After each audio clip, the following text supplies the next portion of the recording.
Macfarlane, 7-0 MMA, 6-0 BMMA, finally put Ducote, 6-3 MMA, 4-2 BMMA, away with an armbar and a verbal submission from a triangle choke late in the fifth round. But Ducote tested her most of the fight in what may have been a close one had it gone to the judges. The finish came at the 3:42 mark of the final round.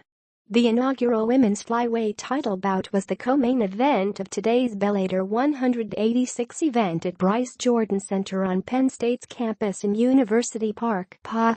It aired on Spike following prelims on MaJunkie. Ducote landed an early kick, but Macfarlane countered with a quick combo. Macfarlane swung hard seconds later with a right, but was just off the mark. A Ducote leg kick was on the spot, and Macfarlane moved in to clinch up. She landed a knee, then another, from a tie clinch before Ducote finally broke away a minute in. Ducote briefly dragged Macfarlane to the canvas 100 seconds in, but the Hawaiian was right back up. Macfarlane stalked Ducote down not long after that and landed several heavy shots. Ducote clinched up trying to recover, but again Macfarlane landed knees to the body. Then Macfarlane scooped Ducote up for a takedown right in front of Ducote's corner. She tried to take her back, then went after a rear naked choke. She had it briefly, then worked to half guard and landed elbows from up top with 90 seconds left. With a minute left, Macfarlane went after a striate armbar, then jumped over to near mount. She stayed after the armbar and turned it over with 10 seconds left. But Ducote survived the frame.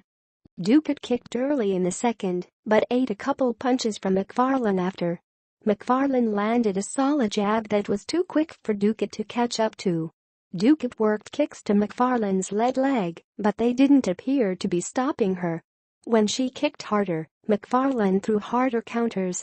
Macfarlane seemed more patient in the first half of the frame and was willing to eat a few leg kicks, and they may have started to take their toll. With each one, Ducote's corner got more and more confident with Macfarlane backing up. The kicks let Ducote climb right back into the fight. Ducote started the third with more leg kicks. If she lacked the same kind of punching power that Macfarlane had, she seemed poised to make up for it with the kicks. Macfarlane tried to chase her down for a takedown just about a minute in, but Ducote wasn't there.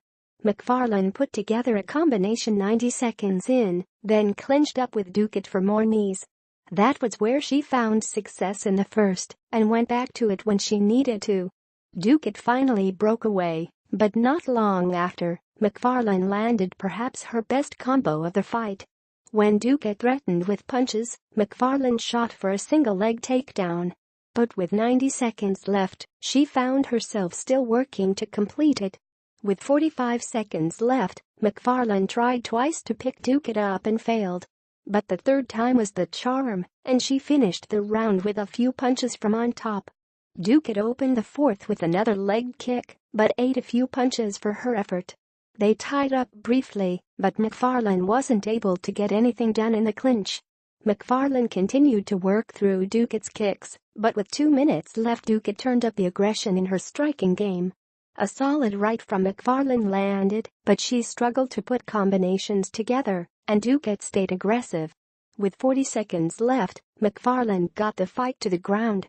But Ducote reversed it with a trip and got to side control to end the frame. Macfarlane opened the final frame with a pair of right jabs, then just missed a Superman punch. 90 seconds in, Ducote got back to her leg kicks, but found herself taken down by Macfarlane. But there once again, Ducote reversed to get on top. Macfarlane worked for a triangle choke from the bottom and had half the round keep working at it.